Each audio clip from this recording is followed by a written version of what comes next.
The 2024 Asia-Pacific Care Champions is about to commence. I kindly request you all to take your seats. Thank you.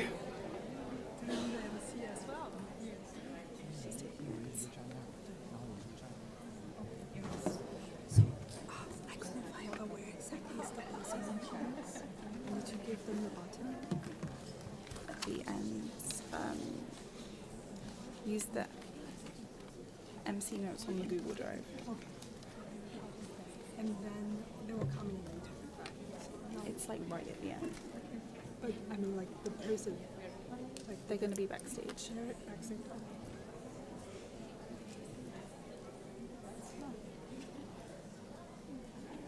Excellencies, distinguished delegates, we're about to begin shortly. Please kindly take your seats. Thank you.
Good morning, distinguished guests, participants, friends.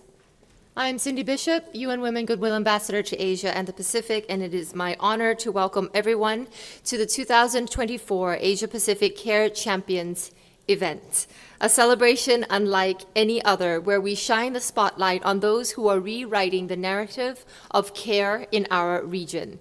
Today, this room is filled with brilliance, dedication, and innovation.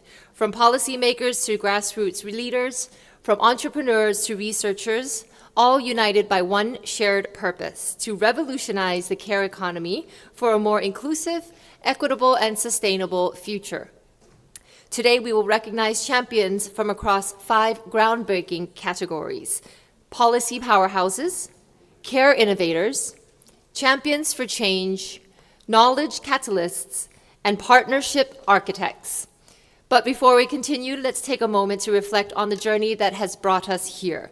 Last month, the Asia-Pacific Care Forum set the stage, uniting stakeholders to spotlight transforming care systems as central to women's economic empowerment and our region's development. Today, we take the baton passed down from that forum, propelling the momentum forward into this celebration. Now let's take a moment to watch a brief video showcasing some of the key highlights from that forum, which showcase the promising and growing commitment and help pave the way for today's event.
With that inspiring foundation, let us officially begin this extraordinary celebration. We are excited to begin with our first category, Policy Powerhouses, which recognizes exceptional leaders who have made substantial policy contributions, fostering impactful and sustainable care ecosystems within their respective countries.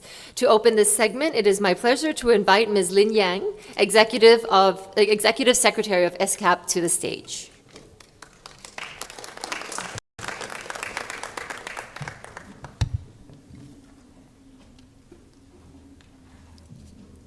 Excellencies, distinguished delegates, dear friends and colleagues, my dear fellow, Christine, Regional Director of UN Women. I have the great honor to deliver the opening remarks of the event on behalf of Ms. Amida Celsia Alicia Bana, Under-Secretary General of the United Nations and Executive Secretary of ESCAP. I quote, "A warm welcome to this special Asia-Pacific Care Champions event of the Asia-Pacific Ministerial Conference on the Beijing Plus 30 Review.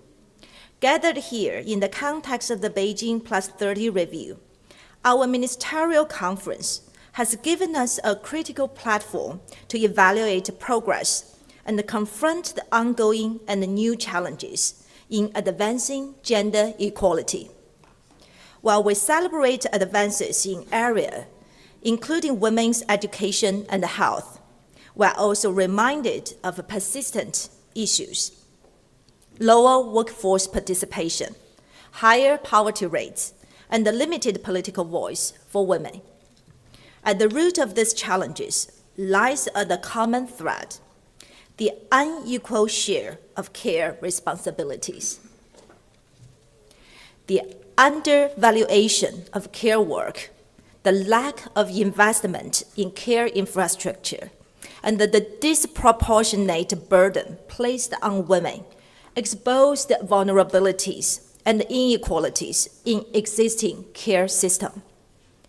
They have restricted women's opportunities to rise into leadership, sit at the decision-making tables, and to shape the future of their communities and the countries.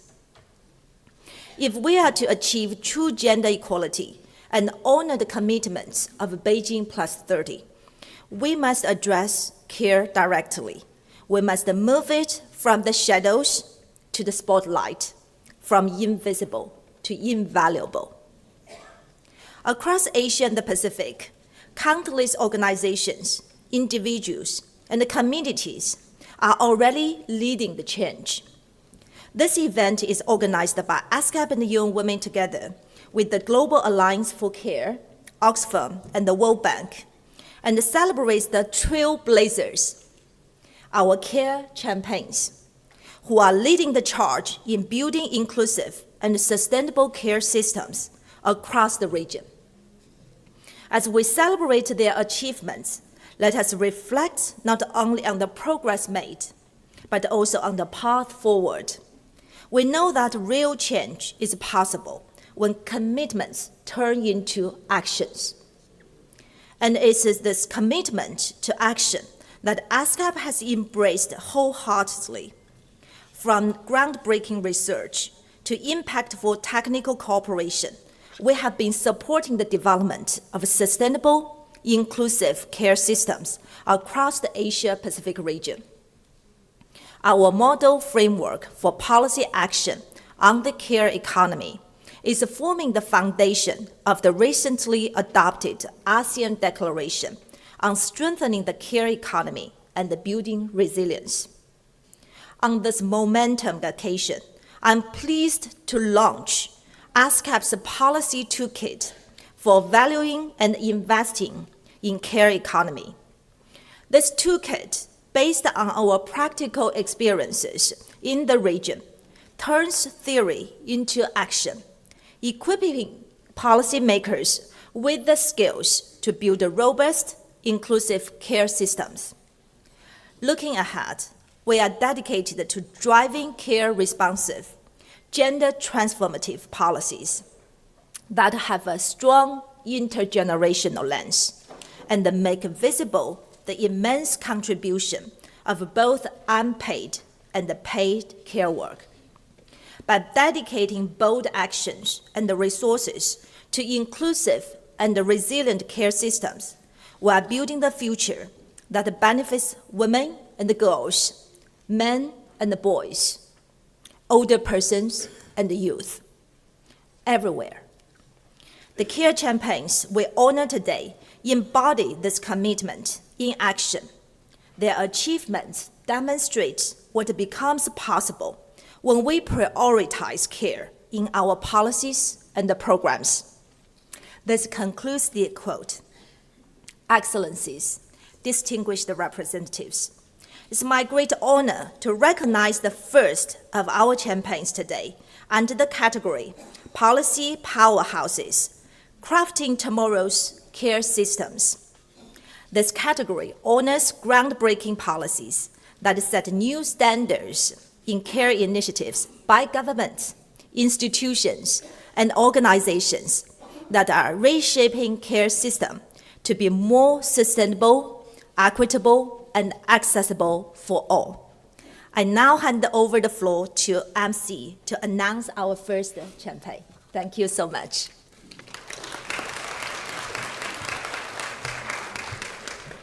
Thank you, Ms. Lin Yang, for your powerful reflections on the transformative role of policy leadership in advancing the care agenda. And now let us proceed with recognizing our champions in the Policy Powerhouses category. Our first recipient in this category is recognized as an exemplary achievement in regional collaboration on care policy, exemplifying multilateral leadership in securing an ASEAN-wide political commitment to care. I am pleased to invite Her Excellency Ali Wongnor President of the Lao Women's Union and Standing Vice President of the National Commission for the Advancement of Women, Mothers, and Children, Lao PDR.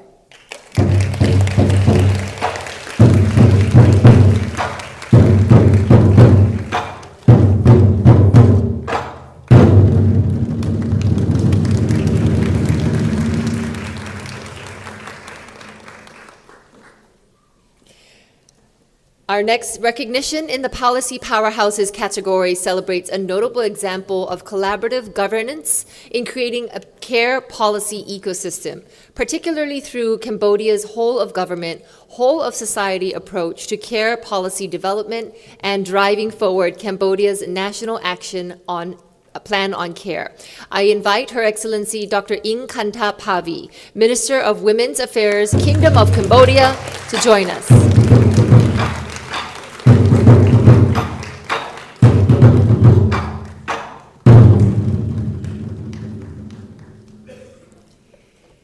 Our next recognition in this category highlights a strong financial commitment to advancing care policies, fostering collaborative care solutions across the region through dedicated financial support for policy progress in Asia-Pacific. I invite Mr. Yu Zunong, Permanent Representative of the Government of the People's Republic of China to ESCAP, to join us.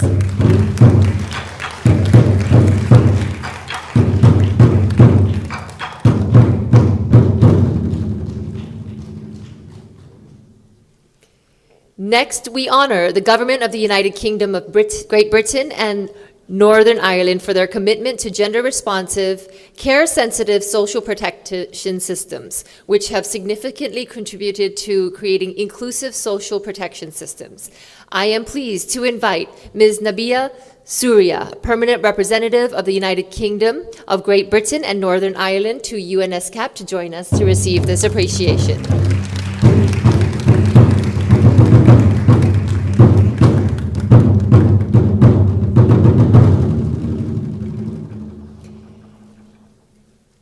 Our final recognition in the Policy Powerhouses category celebrates the We Care Ordinance of the Municipality of Kinapondan, Eastern Samar Province, Philippines, which demonstrates the transformative impact of care policies at the local level. I am pleased to invite the champions behind this initiative to join us on stage in recognition of their pioneering work, which is currently being replicated by 23 local government units all across the country.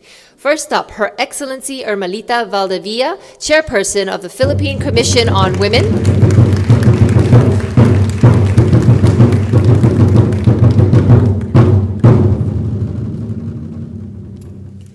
Second, Honorable Leo Jasper Candido, Municipal Vice Mayor of Kinapondan, Eastern Samar.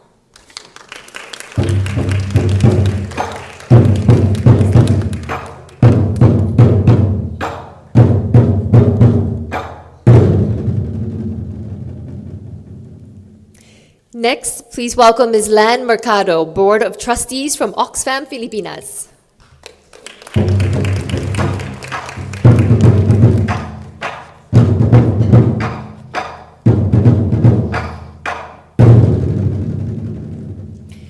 And finally, please welcome Mr. Raimundo Agaton Jr., Area Manager from PRRM.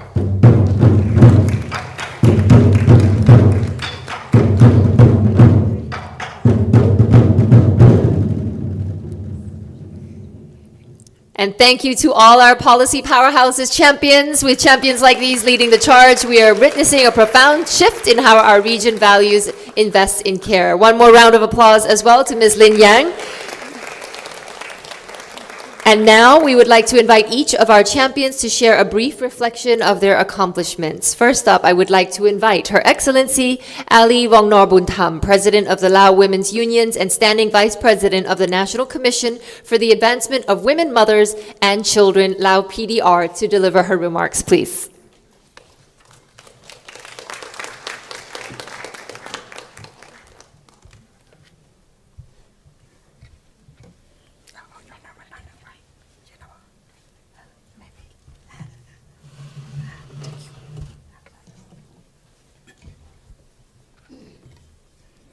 Sabadi, good morning.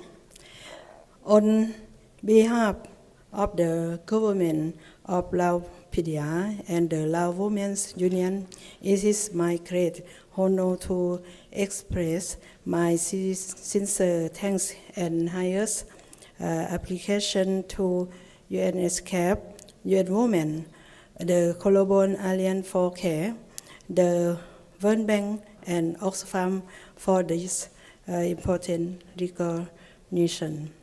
As chair of ASEAN this year, I am proud to create the Reserve 2024 Asia-Pacific Care Champions.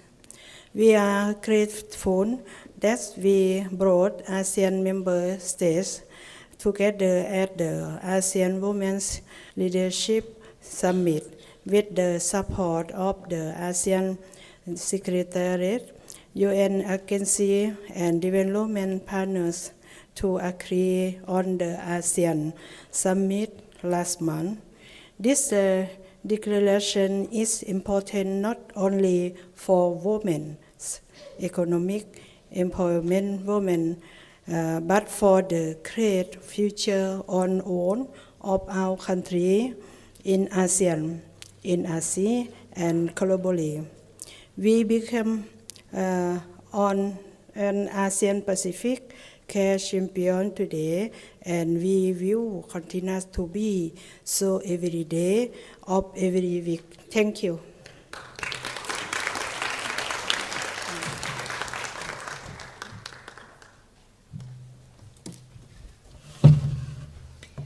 Thank you, Your Excellency. I now invite Her Excellency Dr. Ing Kantapavi, Minister of Women's Affairs, Kingdom of Cambodia, to deliver your remarks, please.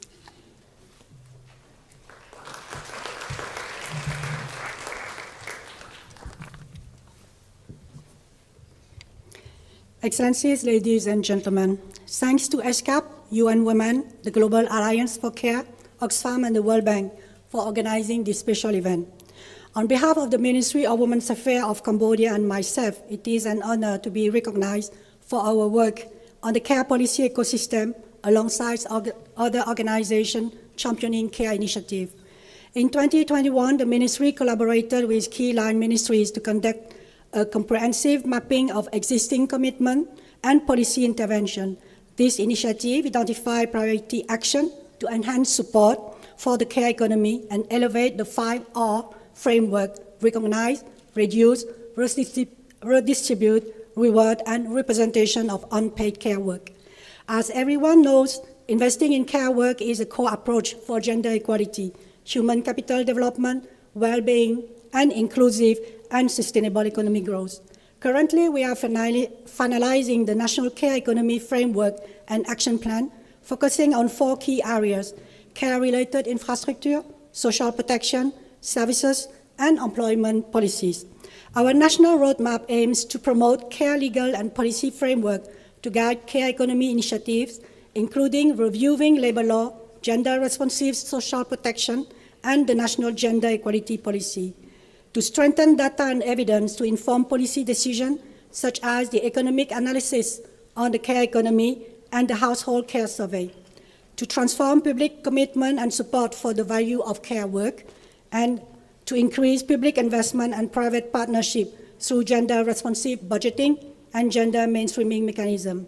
I extend my gratitude to ESCAP, UNDP, UN agencies, and Oxfam in Cambodia for their invaluable partnership and support to this work, and continue their support to put this policy framework and action plan for the implementation. We aim to strengthen partnership with ministries, development partners, private sectors, and civil societies to achieve this priority for all. Thank you for your acknowledgement.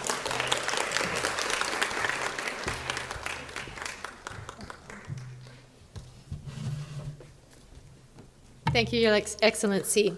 I now invite Mr. Yi Zinong, Permanent Representative of China to UNESCAP, Government of the People's Republic of China, to deliver your remarks, please.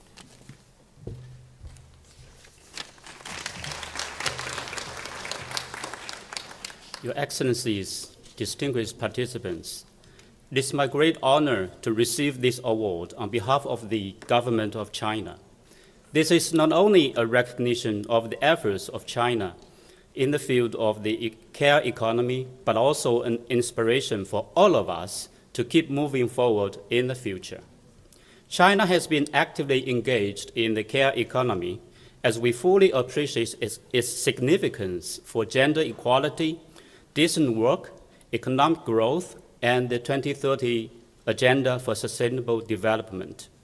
We are committed to creating a favorable policy framework, supporting personnel training, research, and building of care facilities. We strive to improve the primary care system and promote digital innovation to enhance delivery of services. We are dedicated to contributing to the development of the care economy in the Asia-Pacific region through international cooperation projects and sharing experiences and resources with countries in the region. Currently, many challenges lie in front of Asia-Pacific countries in respect to the development of care economy. Issues such as unequal distribution of unpaid care work and the need to enhance the care service system are urgent to be addressed. And accelerated efforts involving all sectors of society are required. China will continue to deepen cooperation with Asia-Pacific countries, strengthen communication on policy coordination, increase investment in technological innovation, build an open system in talent cultivation, and strengthen regulatory cooperation in market expansion.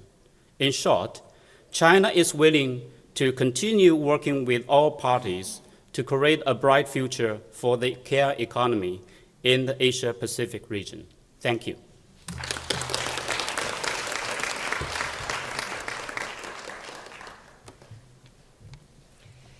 And now I'd like to invite Ms. Nabila Surya, Permanent Representative of the Government of the United Kingdom and Northern Ireland to UN ESCAP, to deliver her remarks, please.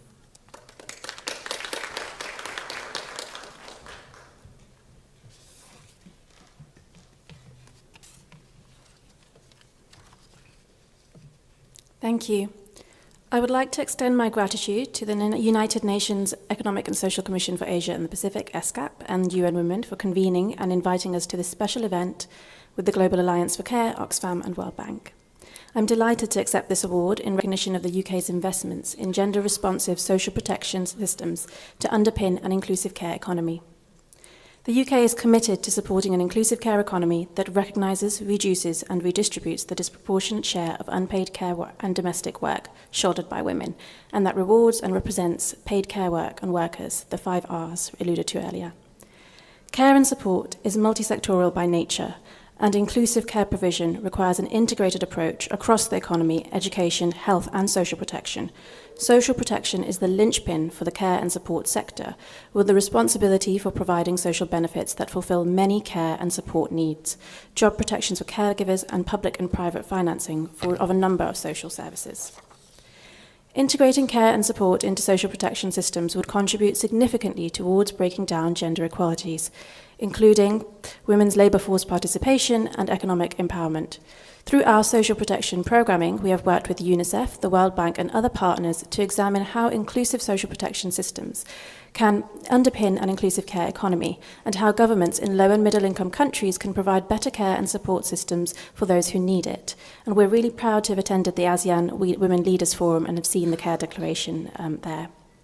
Looking forward, we will tackle the unequal gender distribution of care work, which contributes to gender inequalities. To this end, we aim by 2035 to support 200 million more women to join the workforce by investing in efforts to close the global gap in the availability of childcare, including through the World Bank Invest in Childcare initiative. We believe that regional collaboration is crucial in addressing the challenges of the care economy and supporting sustainable development, and we welcome the opportunity to learn from Asian and Pacific countries to develop this work. We look forward to exploring new opportunities for collaboration with all. Together we can create a more inclusive and resilient future. Thank you.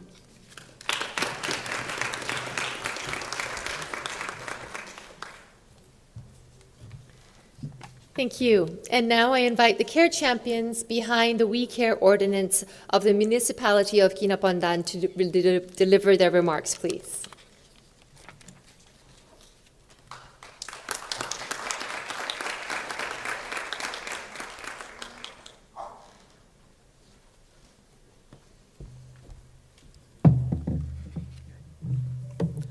Good morning, everyone.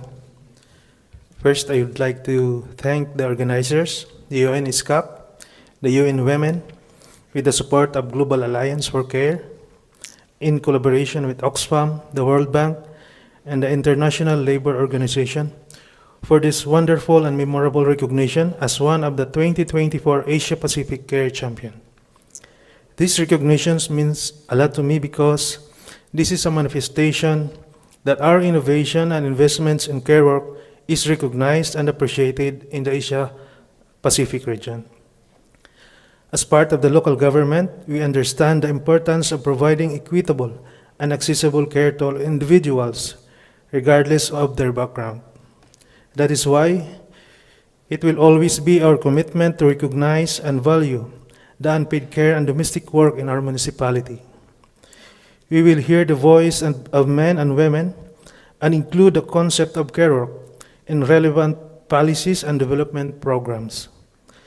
We will ensure that everyone has access to care supporting infrastructures and services, and we will encourage men and boys to have a shared responsibility of care work in the household. Lastly, I believe that building a resilient care system requires long-term investment, sustainable resourcing, collaboration, and innovation. And we are committed to work with community partners, stakeholders to identify the areas for improvement and implement impactful solutions to achieve this goal.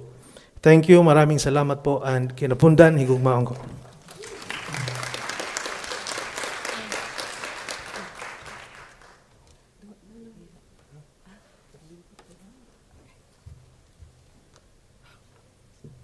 Sorry.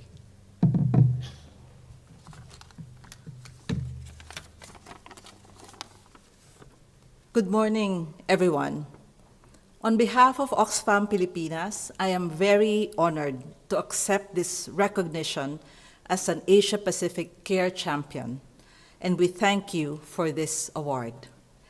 This award motivates us to continue advocating for policies and programs that address the unequal burdens of unpaid care and domestic work. Continue to generate evidence and lessons from programs and partnerships, promoting positive gender norms that support both women and men who are brave enough to flex their masculinity in support of women. We remain committed and we will not waver in our work to promote an equal and just society. The real reward, though, will come when we see women the world over, especially women from poor and vulnerable sectors, claim their power and leadership, be free and secure from gender-based violence, and enjoy a fair and equal society that begins in households.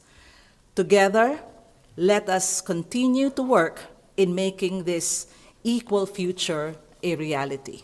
Thank you very much.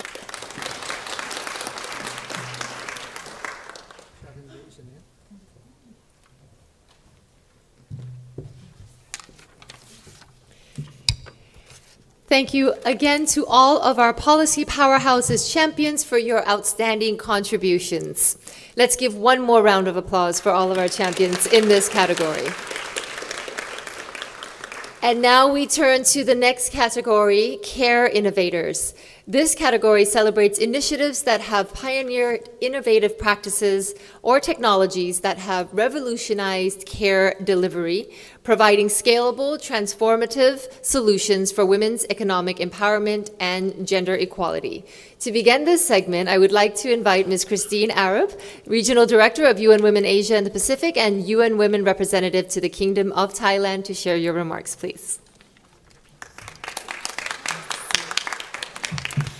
Thank you so much, Cindy. You're the hardest working goodwill ambassador. You didn't know what you were signing up for when you said yes, so thank you so much.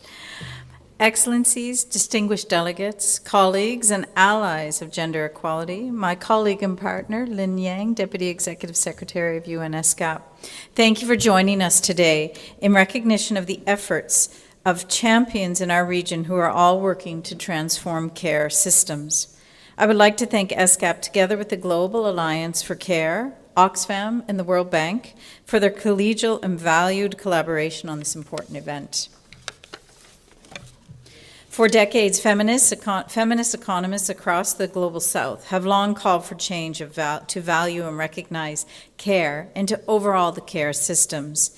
And despite progress, women in Asia and the Pacific still continue to face difficulties in accessing labor markets on equal footing to men. And unfortunately, it took a global crisis that the world faced equally for we to understand the sheer value and weaknesses of our care systems. Unpaid care work remains one of the biggest, invisible, yet persistent barriers to women's economic participation and participation in broader public life. And as we as a society still do not fully recognize and value this work. Similarly, there's a need to ensure that unpaid care sector, which overwhelmingly employs women, many of whom may be irregular migrants or regularized migrants, and it needs to offer all decent work.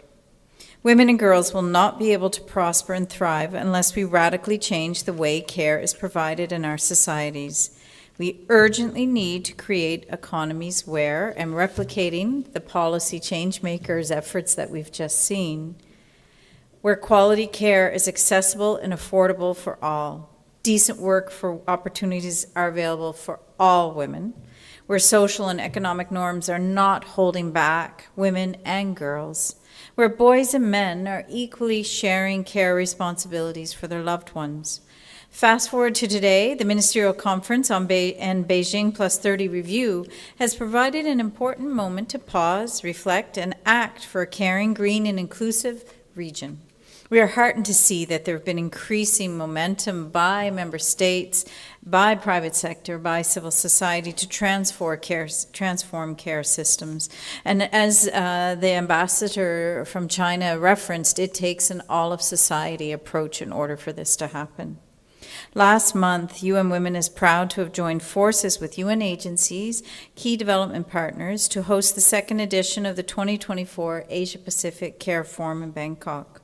The Care Forum in is UN Women's annual flagship event and one of the largest regional convenings on care. Showcasing good practices and actions, and over 200 participants across 19 countries, we're pleased to share these learnings within our region. At UN Women, we serve women and girls in all their diversities, and we firmly believe that transforming care is essential not only for advance or gender equality, but it's also an opportunity for women's empowerment. In light of aging societies and increasing care demands, the care economy can be a dynamic area for decent job creation.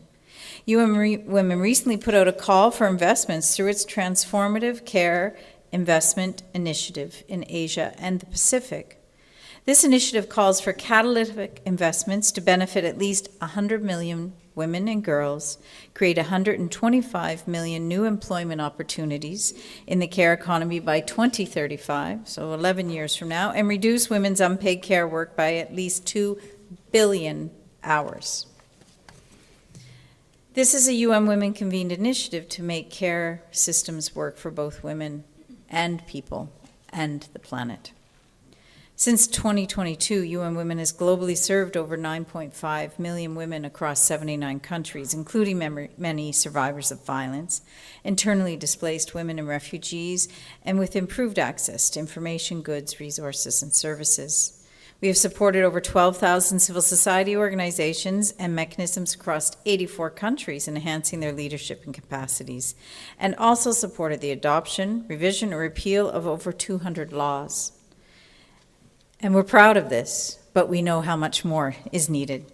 We are especially calling upon all types of investors, public and private, to invest in care. And this is what the initiative is about. UN Women will not reach 100 million women, we as a collective, through our existing commitments as member states, as MDBs, as IFIs, as civil society, as private companies, can, if we work together.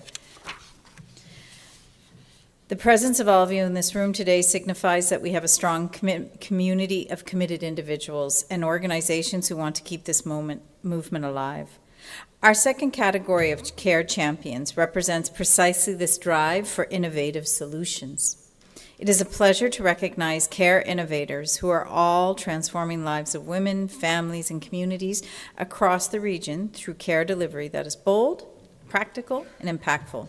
And I will now hand over to our Goodwill Ambassador to announce our first champion. Thank you very much.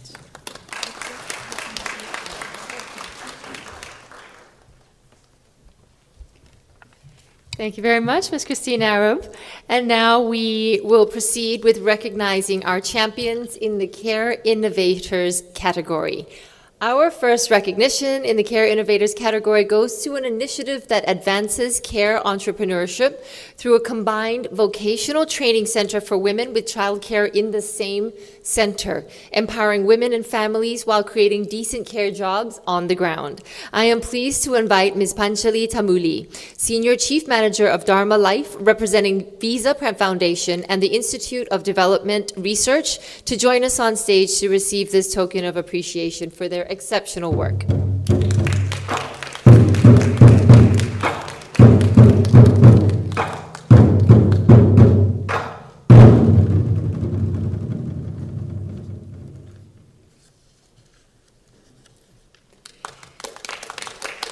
Next, we honor a significant investment in gender transformative approaches to care. This recognizes the contributions of the Asian Development Bank, represented by Ms. Samantha Hung, Director of the Gender Equality Division, Climate Change and Sustainable Development Department. Their work champions a systems approach to care, advancing investments into care and gender-responsive financing that is benefiting both children and the elderly across the region. Please welcome Ms. Samantha Hung.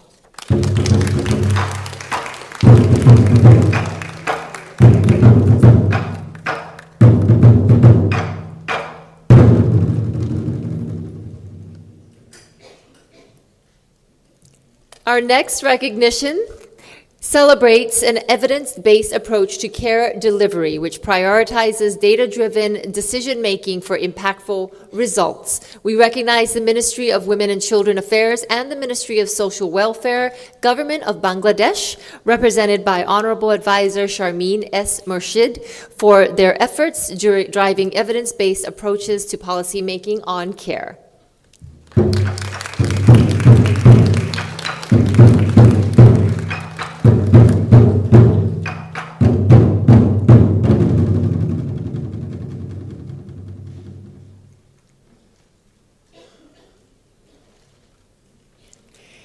Our next recognition goes to the government of Malaysia, who are exploring collaboration with the private sector to advance gender-responsive business conduct and transformative care initiatives.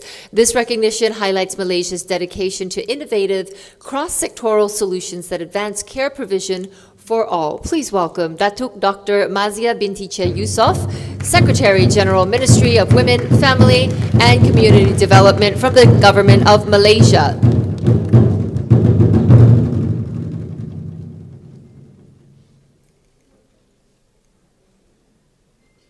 Our next recognition honors a champion who has implemented the NICE initiative, bringing entrepreneurs together to improve work conditions for care workers. This recognition goes to Fambear, Thailand, represented by co-founder Mr. Adrian Mangal, on behalf of the NICE community who strive to be gender-responsive care enterprises across their business.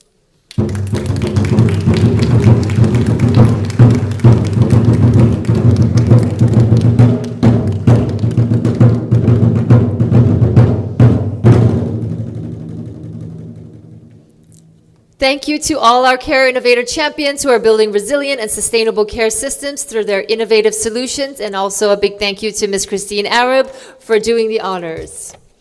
And now I would like to invite each of our champions to share a brief reflection on their accomplishments. First up, please welcome Ms. Panchali Tamuli, Senior Chief Manager, Dharma Life, to deliver her remarks on behalf of Visa Foundation, IDRC, and Dharma Life.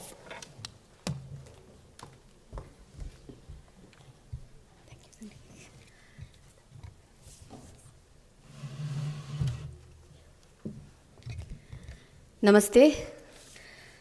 Good morning, everyone. I'm extremely delighted and honored to be receiving the CARE Innovators Champions Award today on behalf of Dharma Life, IDRC, and Visa Foundation.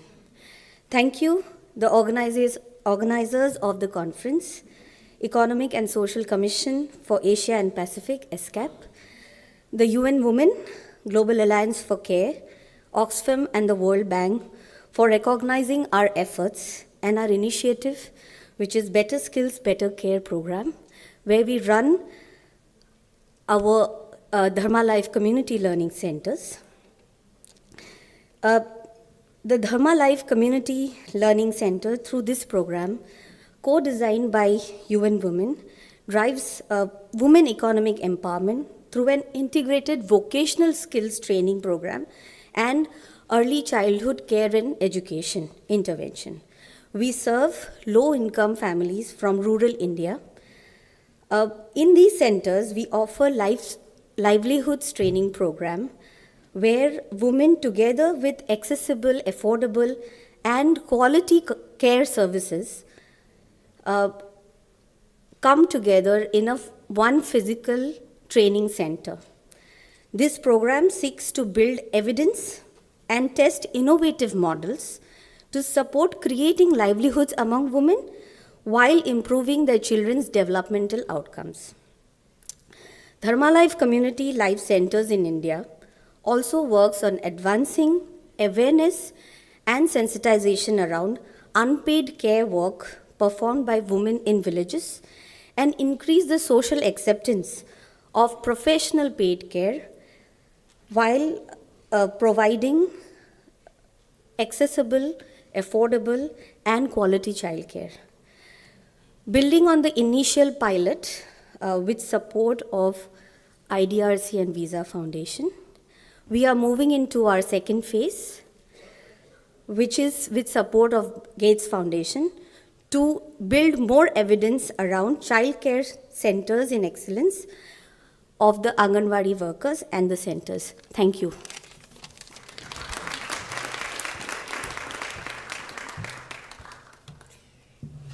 Thank you, Ms. Tamuli. I now invite Ms. Samantha Hung, Director of the Gender Equality Division, Climate Change and Sustainable Development Department, Asian Development Bank, to deliver her remarks, please.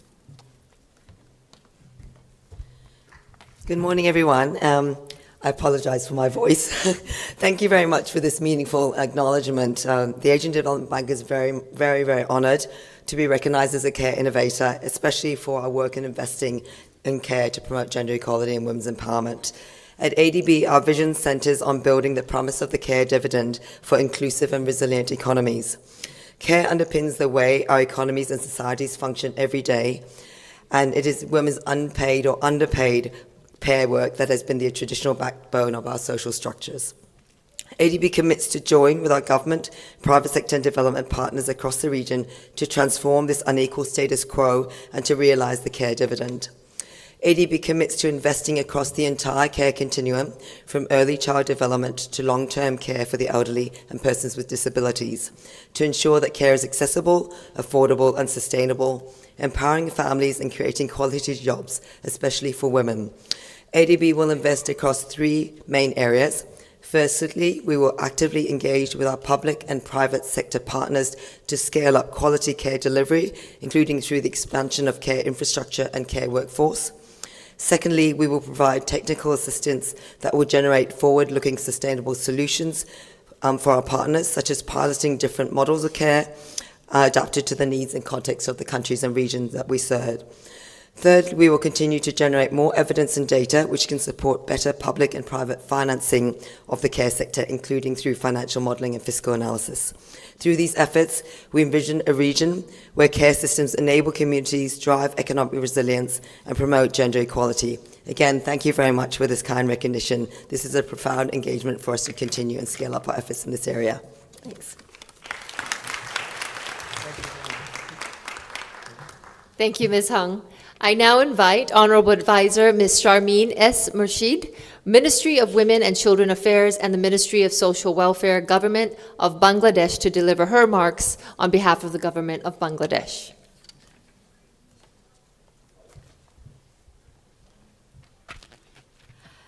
Good morning, distinguished guests, excellencies, salam. I'm very grateful on behalf of my government to receive this award. This award makes us more committed and gives us a responsibility to further the cause of the care economy. In the frame of reference that I stand here, representing the two ministries, Ministry of Women Affairs and the Social Welfare Ministry, we have already made a strong, focused, strategic plan to take the care approach. And as you know, that the evidence-based, the surveys that we have done, the time surveys that we have done, has enabled us to take strategies and make decisions based on evidence, a long-awaited process that we must all follow in order to be able to do the work that we so desire to do properly. The care economy for us and for my government, headed by Professor Muhammad Yunus, who is also the founder of the social business. And social business clearly speaks about care economy. It speaks about business with compassion. It speaks about blunting the harshness in laissez-faire and making business compassionate and bringing a harmony in the way we do our work. So the care economy for us is a gentle paradigm shift towards a caring economy through which one day we will achieve a planet that we have truly cared for. This award only makes the burden of responsibility on us, furthers it, and I hope we will live up to that. Thank you.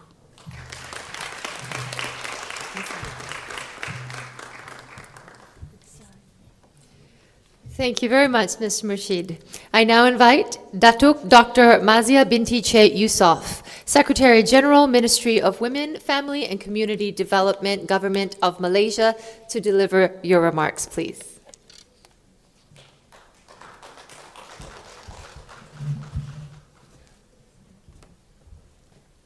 Thank you, Madam Chair. Distinguished guests, ladies and gentlemen, very good morning to everyone. On behalf of the government, the Malaysian government, I would like to express my deepest appreciation to the organizer for recognizing our effort in advancing care delivery through the private sector innovation and for selecting Malaysia as one of the award recipients in the category Care Innovators Transforming Lives Through Care Delivery. This recognition comes at a pivotal time as the Ministry of Women, Family and Community Development in Malaysia intensifies our efforts to establish caregiving and care work as a recognized sector within the Malaysia new economy. And this is a proud moment for the Malaysia government as we celebrate our care initiatives, and we are very honored by this accolade and deeply grateful for the recognition. The care economy has a significant impact on the various groups, including women, the elderly, children, and persons with disabilities. In response to the challenges facing the care sector, the ministry is committed to developing comprehensive care system guided by the leadership under our Prime Ministers and supported by the private sector through public-private partnerships. Next year, as Malaysia assumes the ASEAN chairmanship, we hope this will further strengthen our efforts in care sector. I welcome everyone to Malaysia next year. Once again, thank you very much.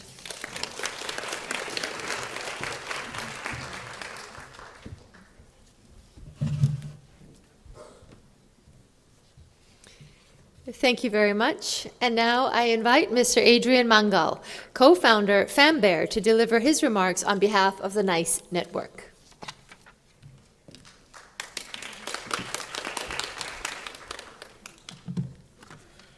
Good morning, esteemed guests, organizers, fellow advocates. Thank you. I am deeply honored to accept this recognition on behalf of FamBear, an inclusive care tech platform. I'm also immensely grateful to our incredible team for their hard work in making this moment possible. 85% of our core team are educated women who speak multiple languages, whose dedication to FamBear's vision is the secret sauce to our success. FamBear's top priorities are to advance care workers' rights, fair pay, and skills development, while making caregiving accessible for families through our technology and innovative solutions. By connecting with families, care workers, schools, and local businesses, FamBear has contributed approximately 200 million to 300 million Thai baht, or approximately $6 million in wages and tax revenue. We've also supported migrant care workers and strengthened the care economy. Through our contributions to the NICE initiative, a network of inclusive care entrepreneurs, we are committed to advancing impactful care policies supporting the rights of care workers. Going forward, NICE will collaborate with governments, research institutions, labor unions, corporate partners, and funding bodies to support an inclusive care economy. Looking to the future, we envision FamBear's artificial intelligence technology becoming a valuable resource to supporting local care businesses, driving growth, ensuring safety, and fostering economic process. In closing, I extend my heartfelt thanks to the UN Women's team, Katya, Amy, Feroza, Cecilia, and all of their teammates for their transformative work in advancing gender equality and empowering the care economy. Lastly, I'd like to thank my wife, the other co-founder of FamBear. She is the true brains behind our operations. FamBear is deeply honored by this recognition. Thank you.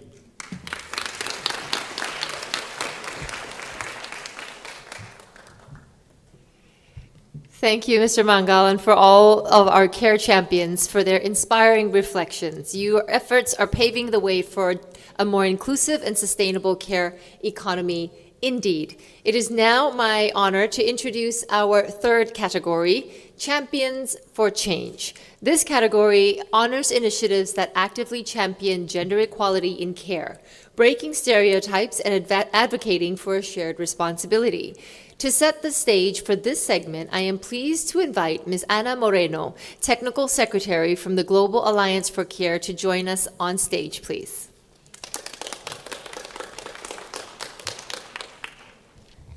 Thank you. Excellencies, distinguished delegates, members of the Global Alliance for Care, friends, thank you to ESCAP and UN Women, World Bank, and Oxfam for joining efforts on convening this event. It is a pleasure to be back in Bangkok and in the Asia-Pacific region, and to have the privilege of recognizing some pioneering actors working on diverse aspects of the care economy. I'm proud to note that all the champions in this segment are members of the Global Alliance for Care, and as well as others in the other category. And I'm thus grateful for their work at the forefront of new and innovative ways of tackling the unjust distribution of care and devising solutions that can pave the way for a more sustainable future. The Global Alliance for Care is a global multi-stakeholder community of over 240 members, including national and local governments, civil society organizations, international organizations, and academia, who are all committed to advancing the care agenda by putting care at the center of our societies and economies. It was co-convened by UN Women and the government of Mexico in 2021, and since then, it has worked in a transformative vision of care based on the 5 Rs, and which establishes that recognizing, reducing, and redistributing care, as well as rewarding and representing care workers, is essential for gender equality, but also for sustainable development and the well-being of all persons.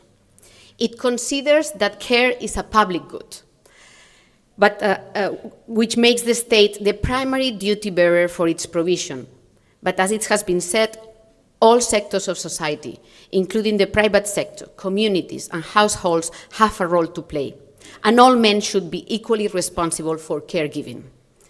Finally, in the transformative vision, it acknowledges that the current social organization of care is unsustainable for care and support receivers, who must be included in decision-making and considered as holders of rights, particularly to autonomy and choice. The Alliance has gone a long way the last 3 years since the approval of its transformative vision.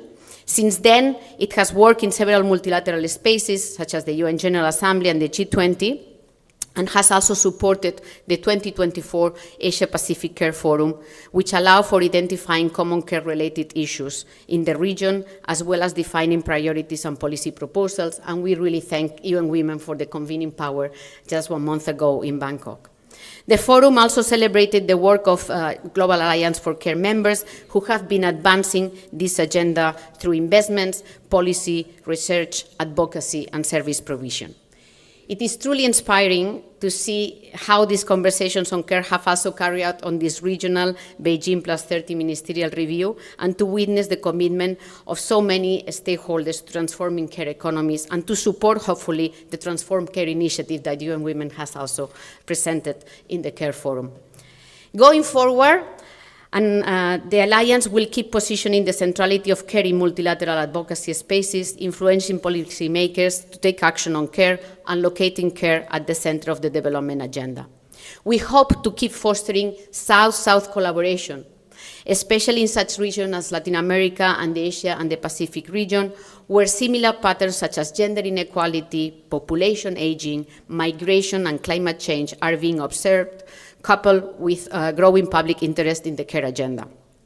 In the LAC region, governments have implemented innovative comprehensive care systems, and feminist movements have collectively mobilized around the care agenda. In the Asia and the Pacific, policymakers are defining important strategies, and diverse actors are innovating with care solutions. Intra-regional dialogues will enable mutual learning and accelerating commitments towards building caring societies worldwide.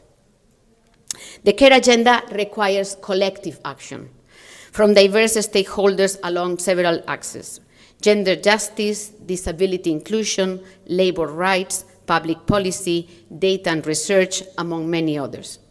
The champions we will hear from a moment are some of the pioneers engaging in this struggle. We hope to keep working alongside them and all of those present to advance just care economies for the sustainability of life, economies, and the planet. This third category, Champions for Change, Breaking Stereotypes, aims to acknowledge and celebrate the achievements of organizations and institutions that have significantly championed gender equality in care, breaking stereotypes, and advocating for a shared responsibility. These champions also address diverse and fundamental aspects of the care agenda, from innovative cash transfer models and whole-of-government approach to fostering men's engagement and disability inclusion, some of the topics I have already mentioned. Please join me now in recognizing these pioneers for transformative action on care. It is a pleasure. Thank you.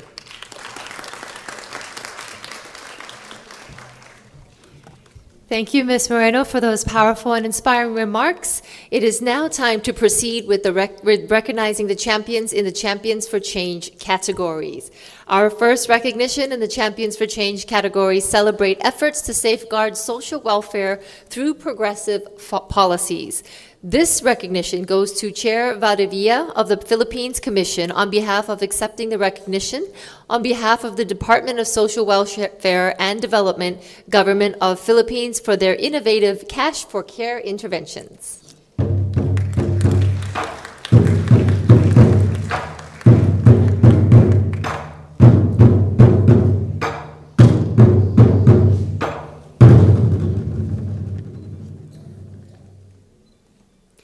Our second champion is celebrated for their efforts to spark awareness and shared responsibilities on care work by engaging adolescent girls and boys, essential step in reshaping societal attitudes towards care. We are pleased to recognize the Gender Lab in India, represented by co-founder and director Ms. Ayushi Banerjee.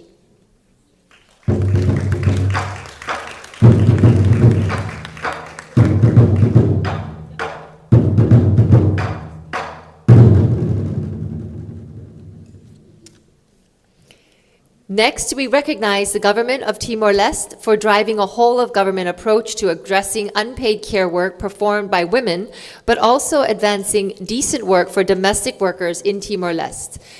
Please, let's welcome Her Excellency Alvina Salcer Carveo, Secretary of State for Equality, to accept the recognition for both the Secretary of State for Equality as well as the Secretary of State for Training and Employment, Government of Timor-Leste.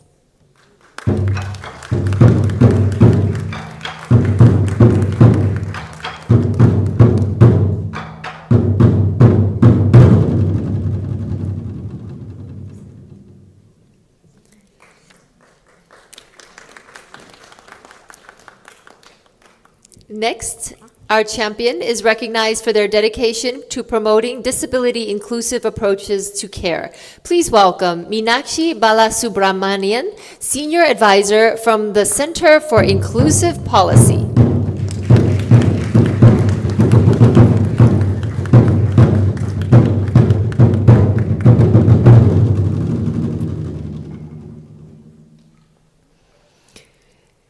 With champions like these leading the way, we are redefining caregiving roles across the Asia-Pacific region, creating a future where care is a shared responsibility. Let's give one more round of applause for Ms. Ana Moreno and all of our champions for change, who are breaking stereotypes and inspiring change. We would now like to hear from each of our champions. I would like to first invite Ms. Meenakshi Balasubramanian, Senior Advisor, Care for Inclusive Policy, to deliver her remarks, please. Thank you. Thank you for the recognition and also for the opportunity to share our vision and priorities for advancing a more inclusive and sustainable care and support economy. We believe this is an agenda for everyone. Persons with disabilities, all of us, play a critical role as both providers and receivers of care and support. However, our needs and rights are often overlooked in the global discussions.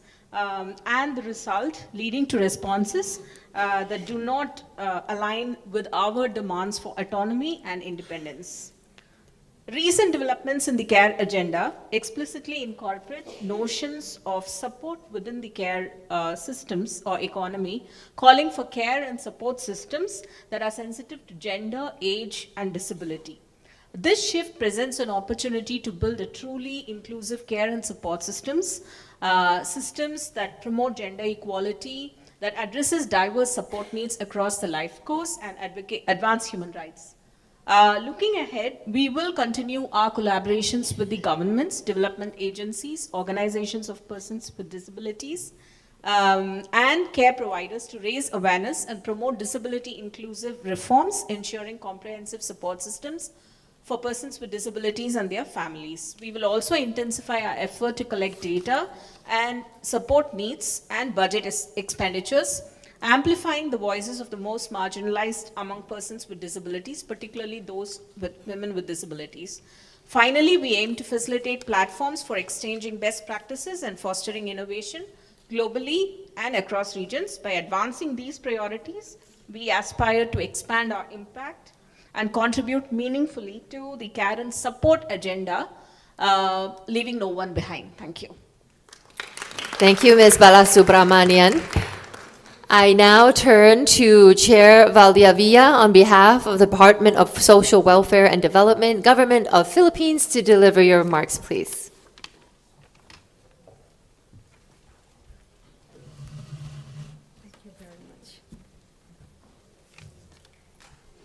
Blessings to all. I am deeply honored and also humbled to receive this award for the Republic of the Philippines. Thank you, Global Alliance for Care, ESCAP, UN Women, Oxfam, and the World Bank for this recognition.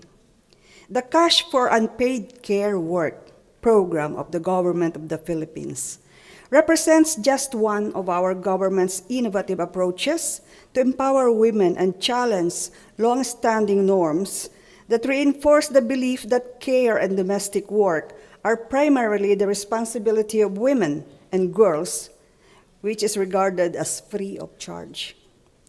Conceptualized to be a conditional cash transfer scheme that may be offered to women rendering unpaid care work, the Cash for Unpaid Care Work program of the government aims to achieve two things. First, to create a counterculture where care work is a form of labor, capable of valuation and is therefore necessarily compensated by giving care work a financial aspect. It may eventually become a practical choice rather than an obligation dictated by tradition.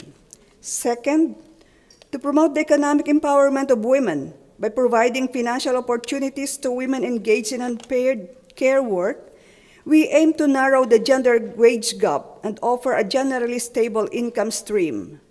This initiative also seeks to reduce domestic abuse by giving women victim survivors the financial resources to change their circumstances. This initiative is in its early stages, but the Philippines is determined, and with the dedicated efforts of our government, the unwavering support of international partners, and the collective will of our communities, we are sure to make meaningful progress. Again, thank you so much. Mabuhay ang bagong Pilipinas.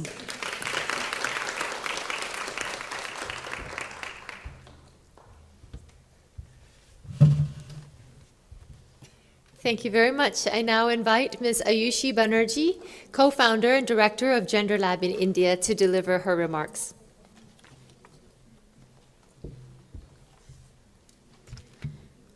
Hi everyone. Thank you so much for this recognition that really reaffirms the value of our grassroots work in India, and it's an honor to represent my team here. And to further our commitment and impact, we hope to do two things. First, to amplify the voice and narratives of adolescent girls, women, and caregivers across marginalized communities to visibilize the intergenerational impact of unequal care responsibilities. And we will do so through film, media, storytelling campaigns, through which we hope to create spaces for young people and for those in leadership positions to reflect on their relationship with care and identify ways to challenge these unequal norms in their families, peers, and workspaces. And second, to continue our work with boys in schools towards enabling an environment to transform masculinities. We will recognize that care cannot be addressed in isolation, and that curriculum must be in context of gender, masculinity, violence, sexuality, among others. With that, we aim to start engaging with boys much earlier in their childhood and build a community of peers who normalize boys and men in care work. This involves working on shame, on bullying, and building leadership to challenge these norms around them. And finally, to engage fathers and educators as role models to sustain these critical skills and mindsets around care. Eventually, I think that continuing to practice and embody a culture of care within ourselves and in our workplaces will be critical, and it will flow into our programs and our external work from a more authentic space. When we keep care at the center, we honor and prioritize the physical and mental health needs, learning needs, thriving needs that will enable a more caring world. Thank you.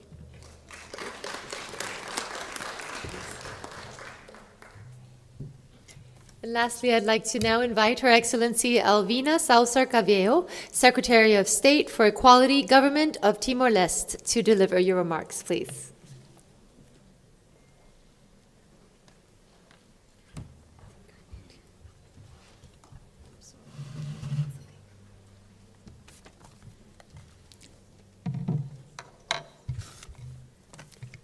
Good morning, everyone.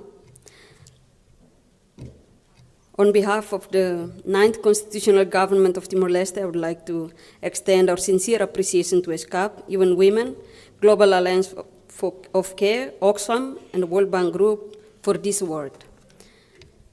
Distinguished ladies and gentlemen, the government of Timor-Leste is deeply committed to transforming gender dynamics and fostering a culture of shared responsibility in caregiving. This is a part of our broader vision to advance gender equality and dismantle entrenched gender stereotypes, discrimination, and violence within our communities. By engaging men, women, and all family members in caregiving, we aim to reduce the disproportionate burden on women and create a more equitable distribution of care work. Our approach is guided by strong policies and laws that protect the right of women, people with disabilities, and other marginalized groups. For example, we have enacted policies to combat gender-based violence and to promote women's economic empowerment. One such policy is the Mobisi Declaration, adopted in 2023 by 17 government ministries and National Bank. The landmark declaration outlines the key commitments for promoting gender equality, which we believe will create significant shift in our society. In concrete terms, we are working with various ministries and stakeholders to implement these commitments. For example, the Secretary of State for Equality has been leading efforts to promote the idea of a shared caregiving within families and communities. In collaboration with the Secretary of State for Vocational Training and Employment, SEFOPE, Secretary of State for Equality is advocating for the passage of the National Domestic Worker Law, which is expected to provide minimum wage protections, sick leave, and formal recognition for care work within the legal framework. By advocating for these policies changes, we aim to enhance the visibility and value our caregiving's role, especially those in domestic and unpaid care work. Distinguished ladies and gentlemen, Timor-Leste is committed to advance the women's economic empowerment and inclusive society with collaboration and cooperation with UN Women, ESCAP, and all international partners. Thank you very much.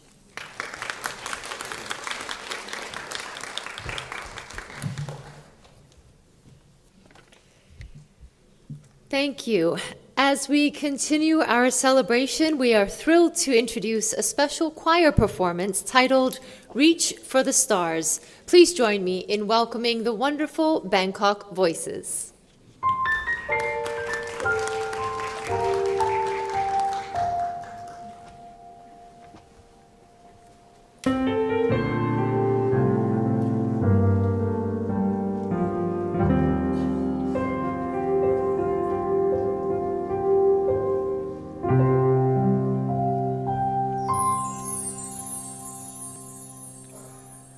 From the day we born in this wide world, we are born with missions to keep.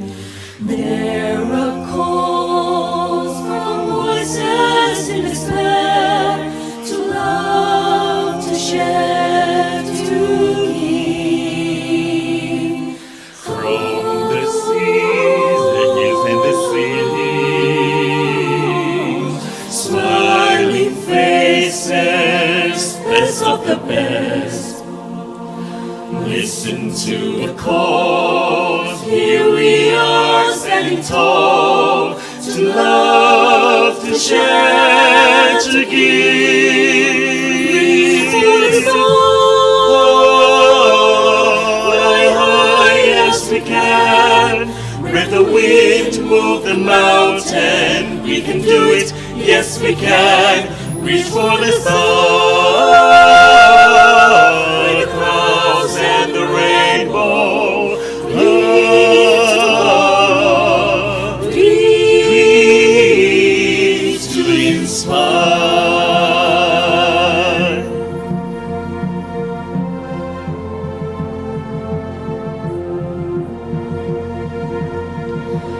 From the sea, the hills and the cities, marching in together with pride. Let's move to the game. It's victory unclaimed for someone who dares to try. Reach for the sun, fly high as we can. With the wind move the mountain. We can do it, yes we can. Reach for the sun, with the clouds and the rainbow. Dream to inspire. We finally found, no matter win or lose,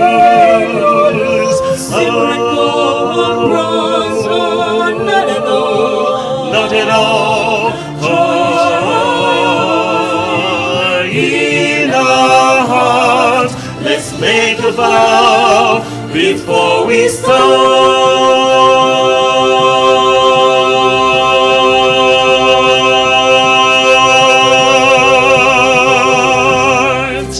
Reach for the stars,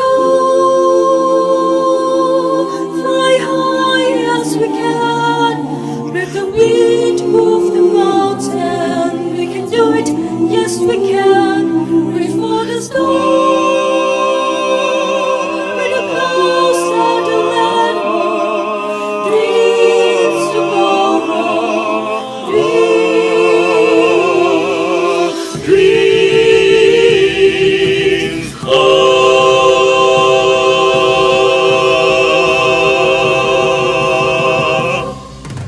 Reach for the sun,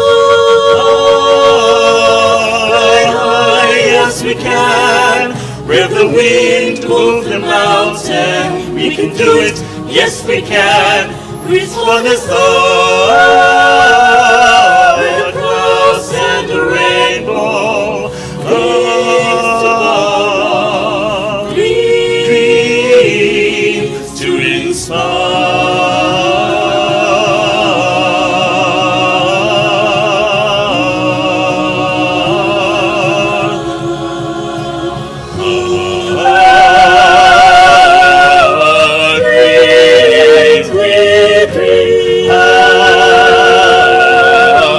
reaching so high, for stars.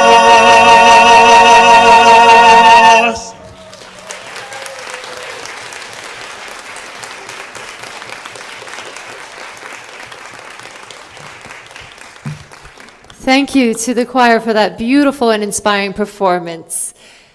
As we continue our celebration, it is now time to move on to our fourth category, Knowledge Catalysts.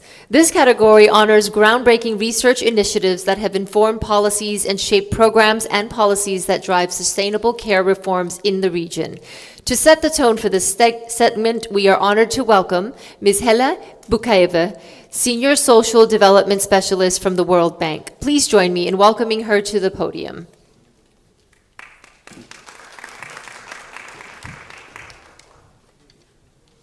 Excellencies, ladies and gentlemen, esteemed colleagues, it is my distinct pleasure to represent the World Bank at this important event and present awards to well-deserving innovators in the care economy space.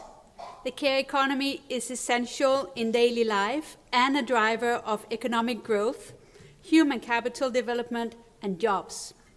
The World Bank is deeply committed to advancing the care agenda as part of its mission in broadening to promote inclusive and sustainable development.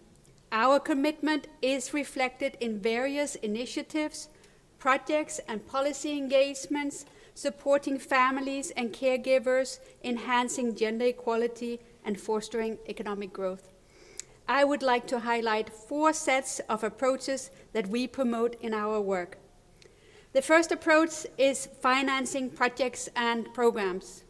From 2070 to 2022, more than 100 World Bank projects included childcare activities, with a significant focus on providing childcare solutions and facilitating participation in economic activities while ensuring high-quality standards. We also host several financing facilities that provide catalytic funding for care-related investments. For example, the Invest in Childcare initiative that was launched in 2022. It had an initial funding level of $100 million, and it aims to catalyze up to $225 million in new funding to ensure quality and affordable childcare is available worldwide in low and middle income countries. Similarly, the Global Childcare Initiative Fund aims to catalyze at least $180 million in new funding over the next 5 years to support childcare in low and middle income countries. The second approach involves policy dialogue for care and labor market reforms. Our analytical work supports reform programs around the world, and with this mechanism, the World Bank has supported client countries in developing and implementing policy solutions to address care needs effectively. For example, in Bangladesh, the World Bank support to the Child Care Center Act has created a market for quality daycare services, ensuring common standards for licensing and regulation of public and private daycare centers. This initiative aims to increase access to childcare and improve female labor force participation. Similar initiatives are being supported in other Asian countries, such as Indonesia, Fiji, and Vietnam. The third approach involves building knowledge and evidence. The World Bank collaborates with partners to build data and evidence base on care, and to fill the current data gap. We invest in country-specific studies, for example, on demand and supply for childcare services and databases. Also, Women, Business and the Law database provides comprehensive data on childcare policies, including legal entitlement, public spending, and quality of childcare. These initiatives are essential for shaping informed, evidence-based policies dialogue. And it also complements the research that we are here to reward today.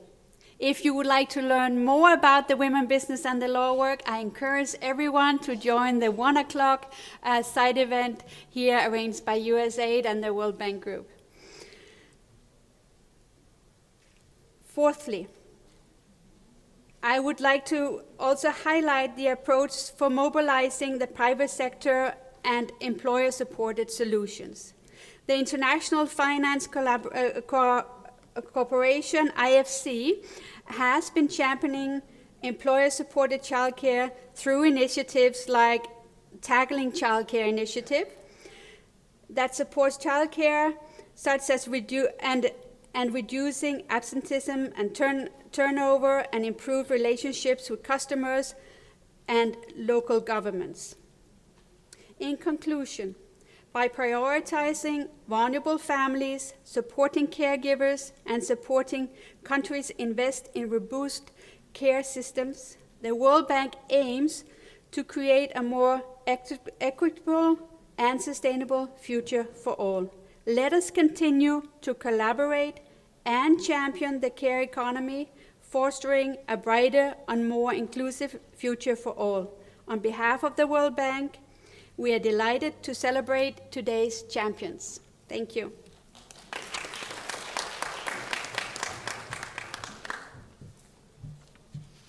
Thank you, Ms. Bukeva. Your words have underscored the vital role of research in creating actionable change and informing policy decisions that can drive equitable outcomes in the care sectors. And now we are thrilled to recognize our knowledge catalysts, whose research has provided us with the tools and data necessary to reshape the care landscape. Our first recognition in this category goes to a comprehensive academic analysis that redefines care work as a valuable societal contribution. This recognition is presented to the Institute of Development Studies, represented by Professorial Research Fellow Dr. Deepta Chopra, for their work on Care is Not a Burden.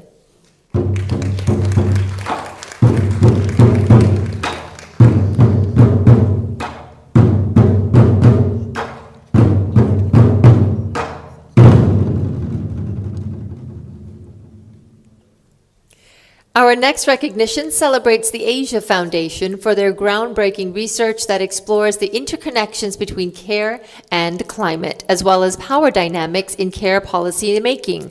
Please welcome Ms. Elizabeth Silva, Associate Director for Women's Empowerment, to receive the token.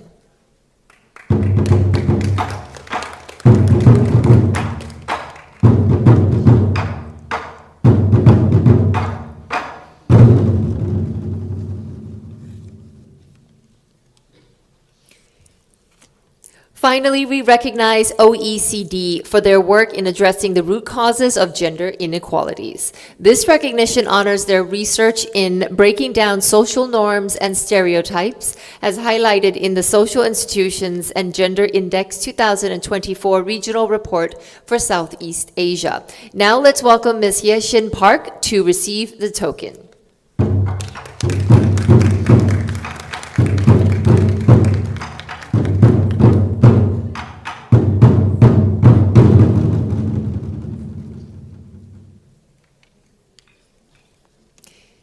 Thank you very much. Thank you also to Ms. Bukeva for doing the honors. And now we would like to invite each of our champions to share a brief reflection on their accomplishments. We will start with Dr. Deepta Chopra, Professorial Research Fellow, Institute of Development Studies, to deliver remarks on behalf of the Institute of Development Studies, please.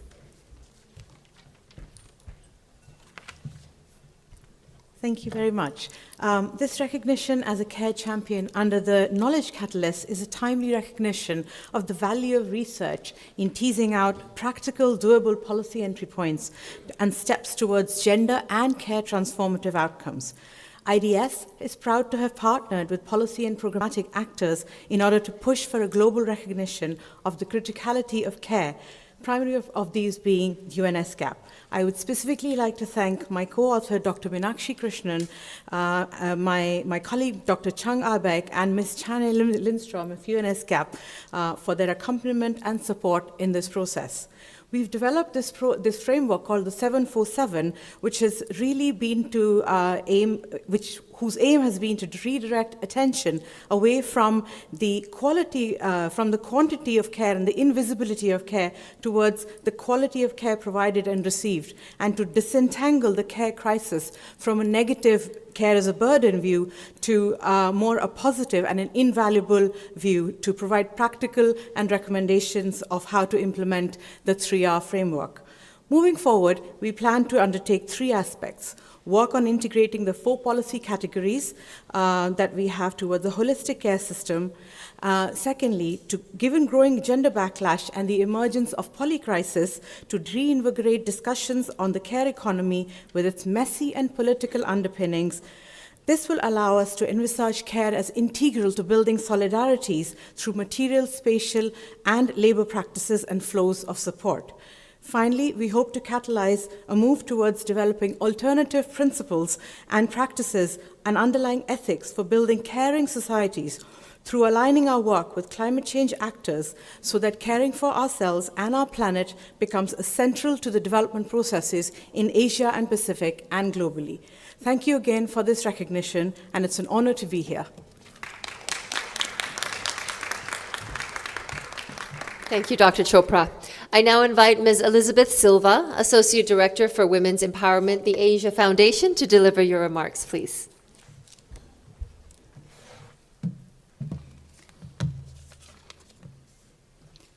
Thank you so much for this award, which I'm honored and humbled to accept on behalf of the Asia Foundation. Hearing the incredible work of those honored today is a reminder that we've collectively come so far towards achieving a resilient care ecosystem in Asia and the Pacific over the last several years. It was 2 years ago this month that the Asia Foundation, together with our partners, organized the Bali Care Economy Dialogue on the margins of the G20 Summit in Indonesia. That convening served as a launching point for numerous government, civil society partners to shift their priorities and their resources towards a focus on the state of care work in Asia and the Pacific, and to strengthen pathways for action on decent care work. Since then, the Asia Foundation has continued to chart a path forward with its global and local partners to elevate understanding about and action on the care economy through programming, through research, and through thought leadership. We're proud of the myriad research we've authored and the direct action that is now underway across Asia and the Pacific. But there is much more that needs to be done to reduce the care burden that disproportionately impacts women and girls, and to expand access to essential and inclusive services. By fostering regional collaboration and generating critical data, we are working with partners to continue to build an evidence-based approach that strengthens care ecosystem and advances sustainable development and the rights and opportunities for all people. Looking forward, we must all work together to comprehensively address complex care needs, including the importance of increased government and private sector investment in care infrastructure and systems, better tracking of existing expenditures, and the improved coordination across government bodies, the private sector, and civil society. Thank you.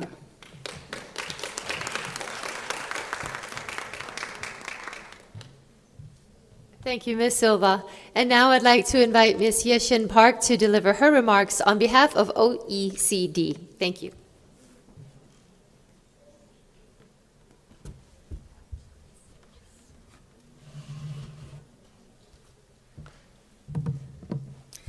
Thank you so much for this recognition. It's an honor to stand alongside such inspiring champions of care. At the OECD Development Center, our work on the social institutions and gender index focuses on addressing the root causes of gender inequalities, including the social norms and preferences that shape caregiving. Too often, these norms place the majority of unpaid care work on women's shoulders. Globally, women spend twice as much time on care as men, and in Southeast Asia, it's 3 times as much. These imbalances not only limit women's opportunities, but also hold back care's broader potential as a driver of development and equity. In Indonesia, for instance, investing in universal child care and long-term care services could generate over 10 million jobs by 2035. Looking ahead, we're tackling these challenges in 2 key ways. First, we'll continue addressing gender stereotypes that position care as a private responsibility at home or women's work. By engaging men and boys as active participants, we aim to foster shared responsibility and create space for more equitable roles within families and communities. Second, we're expanding our research to strengthen the evidence base on care systems. Over the next 2 years, we will collect new data in Southeast Asia to better understand care preferences, perceptions of former services, and the needs of care receivers and providers. This work will support governments in designing inclusive care policies tailored to the region's unique dynamics. by addressing the root causes of inequality and rethinking how care is valued and shared, we can create systems that truly empower women, engage men, and strengthen societies. This recognition reinforces the importance of our mission, and I want to thank all of you for championing the future of care with us. Thank you.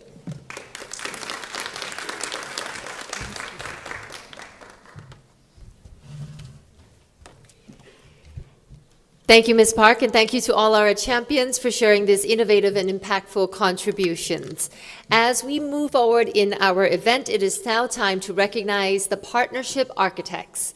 This category acknowledges strategic alliances across sectors, governments, civil society, international organizations, and private entities that have harnessed the collective strength of multi-stakeholder efforts to push forward a caring and inclusive future.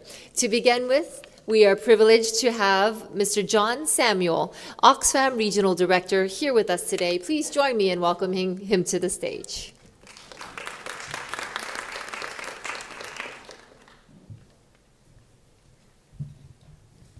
Your Excellencies, friends, colleagues, co-travelers, on behalf of Oxfam, I would like to celebrate each and every one who made a difference to transform care work in our own countries, in our own sphere of influence. I would like to, at first, express our gratitude to ESCAP, UN Women, Global Alliance for Care Work, and World Bank for collaborating with us to organize this very important event. It's time to care. It's a report of Oxfam, which very clearly said every day 12.5 billion hours are spent by women for the care work. Around $11.8 trillion globally are contributing to the economy. But the fact of the matter is, there's one thing to celebrate successes. The ASEAN Declaration, the commitment of ESCAP, the commitment of UN Women are all commendable. And there are countries in the region and across the world which has come out with plan of action. The challenge is, how do we transform these collective commitment into reality that can transform the lives of millions of unpaid as well as underpaid care workers across the world. And the largest number of them happen to be in Asia. And I think while the partnerships where governments will have to work with the multilateral organizations like UN, World Bank, and all other policy practitioners, the most important part is to ensure the people, we the people, that's how the Charter of the World Bank, Charter of the United Nations start, we the people. That means the civil society. Without the active participation of civil society, it's very difficult to inform, educate, empower, and transform. Because towards the end of the day, it's the agency of the people, agency of women, agency of those who are providing care economy, but also those who are underpaid domestic workers across. Asia has the largest number of migrant domestic workers in the world. So it's very important to recognize that. The second part is the intersectionality of those things. When we talk about care work, in South Asia, if you really look at it, it's not only, most of the domestic workers are poor, but although they have caste, many of them are from, untouchable caste, marginalized caste. There is race. There is also poverty. It's very important to see care work in its intersectionalities. And I think it's immensely important to have civic space to mobilize, to organize. You know, none of these agencies who are here cannot empower women unless women's voices are heard and the care workers get united and transform. So it's also important to have civic space and civic freedom to organize and to spare to the voices. I just wanted to say that, it's time to keep the promises. It's time to keep the promises to transform declaration into concrete policy action. It's time to, keep the promises of transforming policy actions with money, that is finance, at every level, international to the local. It's time to transform the mindset of the society, of the government, of the private sector, and all actors. It's time to transform our own, voices. And I wanted to also remind, there are many empty chairs here. And remember what Gandhi said about the last person. Whatever we are going to discuss here is going to make a change in the lives of the last person. And I just wanted to end by quoting Martin Luther King. Injustice anywhere is a threat to justice everywhere. And one of the most injustice in the world is care economy is not even recognized adequately as a part of the GDP. So it's important, it's time to transform, it's time to make a difference. Thank you very much.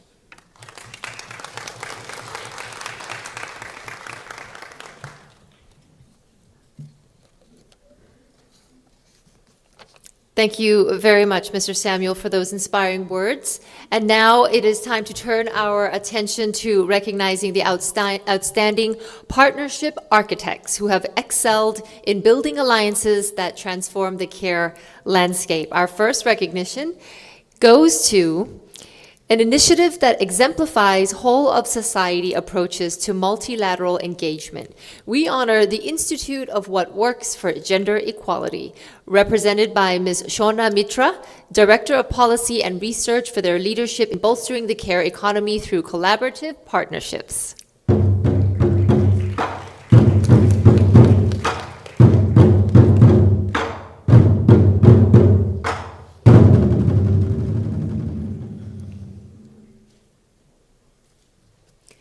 Our next recognition goes to the Asia Feminist Coalition, which has played a pivotal role in amplifying the voices of local movements, women's groups, and associations. Represented by Ms. Amuda Mishra, this coalition is being recognized as a leader in coalition building.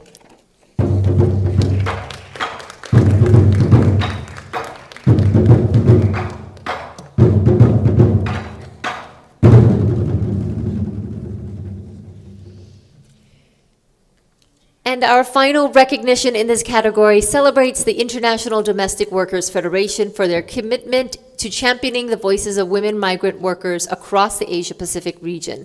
This federation advocates tirelessly for the rights and protections of women migrant workers, making an invaluable contribution to inclusive care systems. Please welcome Ms. Sonia George.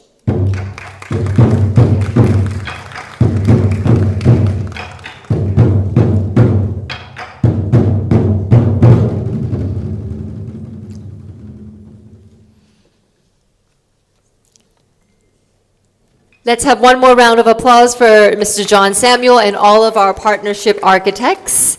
And now we would invite each of our champions to share a brief reflection of their accomplishments. I would first like to invite to the podium Ms. Shona Mitra, Director of Policy and Research, Institute of What Works to Advance Gender Equality, to deliver her remarks, please.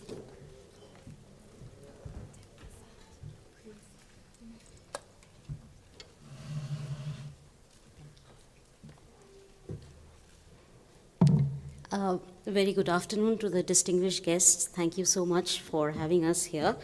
IWAGE, or the Institute for What Works to Advance Gender Equality, is committed to empowering women and girls in the economy and contribute to strengthen the dialogue and action on visibilizing and valuing care work of women.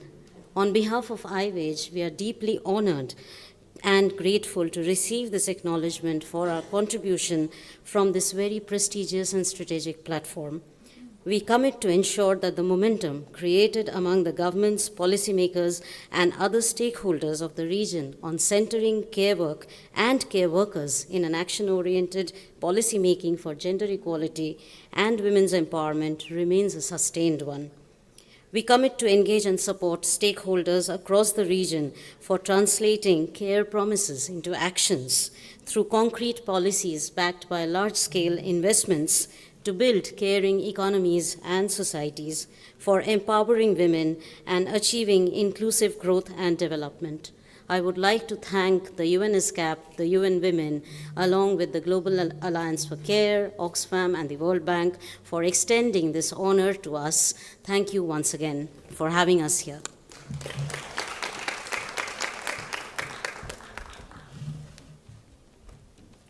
Thank you, Ms. Mitra. And now I would like to invite Ms. Amuda Misra from the Asia Feminist Coalition to deliver her remarks, please.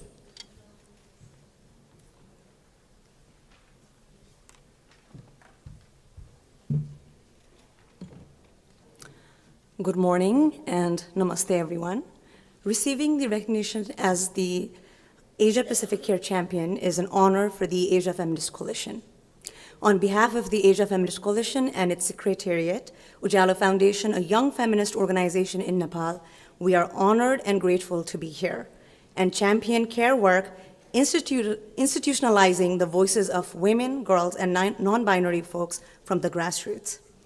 The Asia Feminist Coalition is an alliance comprising 25 members and 11 feminist organizations across Asia.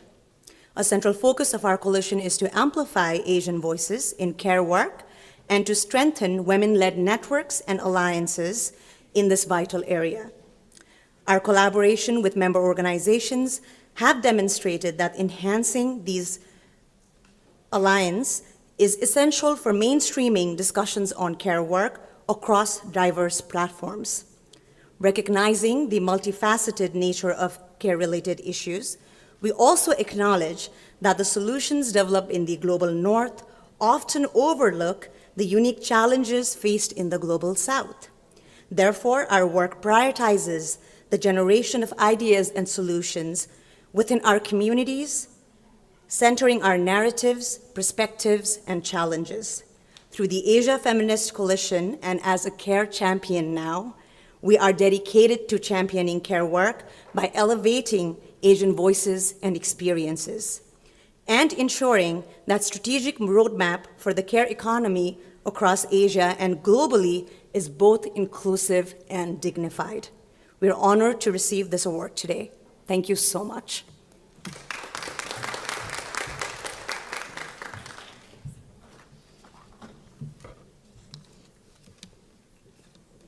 And now I invite Ms. Sonia George to deliver her remarks on behalf of the International Domestic Workers Federation. Good afternoon, and thank you so much. On behalf of International Domestic Workers Federation, a worldwide organization of domestic workers representing 70 unions of domestic workers in more than 80 countries and representing around 670,000 domestic workers. So I'm so proud to be here representing all the domestic workers, and majority of them are migrant workers working in different parts of the world, and it is an honor for IDWF as such.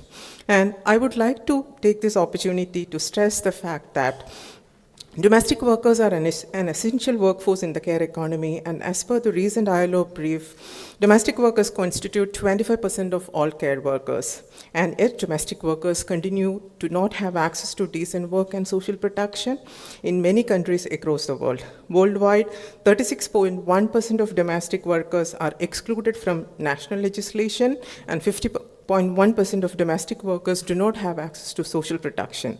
This translates to lack of access to decent working conditions, as limiting working hours, entitlement to minimum wages, day offs, to access to maternity leave benefits, and continues to contribute to the perception that domestic work is an unskilled work and is an extension of the unpaid work that women do in their households. Here I would like to stress the need of looking at the missing hours, that we again would like to reinstate that we would like to stress on rewarding and recognizing and representing the domestic workers that we really represent, because domestic workers are skilled workers.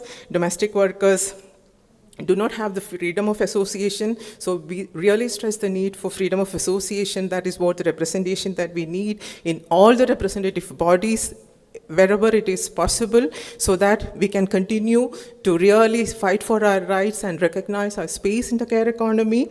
And in this situation, our demands are very clear that domestic work should be recognized as care work, and domestic workers should be fully and explicitly recognized as care workers, as part of the care workforce and as part of the care providers covered by national labor codes, legislations and protections in terms of social protection. And care is not a commodity, and care is a public good, and it is the responsibility of the society to take care and to recognize the presence of domestic workers and the contribution of domestic workers to the economy and to the entire service field that we recognize as care. Thank you so much.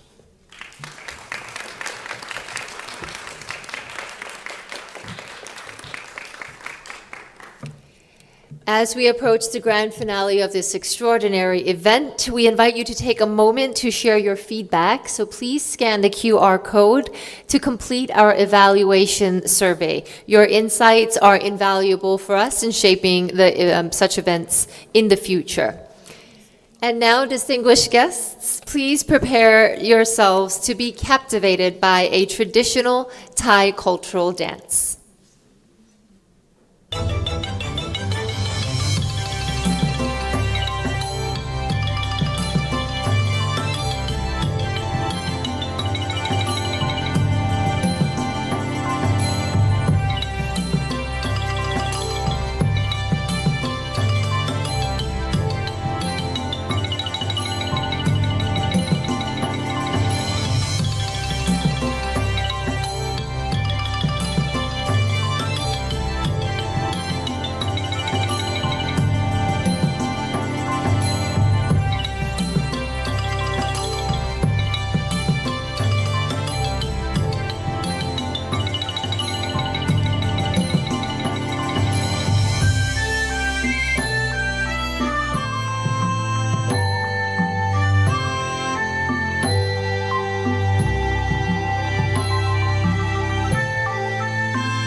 Thank you for that wonderful performance. And to mark this momentous occasion, we are thrilled to present you with a special performance symbolizing the passing of the baton to the 69th session of the Commission on the Status of Women, which will take place in the United Nations headquarters in New York from the 10th to the 21st of March 2025. This is a key moment for the global review and appraisal of the implementation of the Beijing Declaration and Platform for Action and the outcomes of the 23rd special session of the General Assembly. Please welcome Ms. Lin Yang, Deputy Executive Secretary, and Ms. Christine Arab, Regional Director of the UN Women Regional Office for Asia and the Pacific.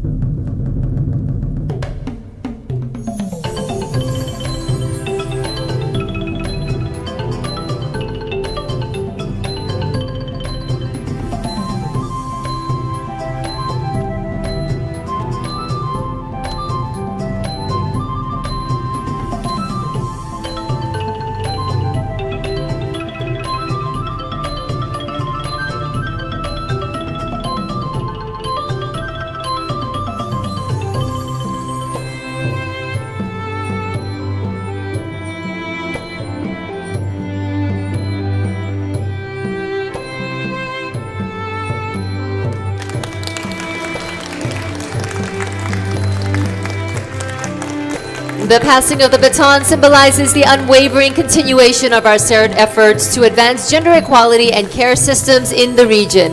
As we look ahead to CSW next year, this act reflects our collective resolve to sustain momentum and deliver on the commitments made here. Let us carry this energy forward. And now I would like to invite all our esteemed presenters, champions, and attendees to join us in front of the stage for a group photo to commemorate this remarkable gathering. Please make your way to the front of the stage.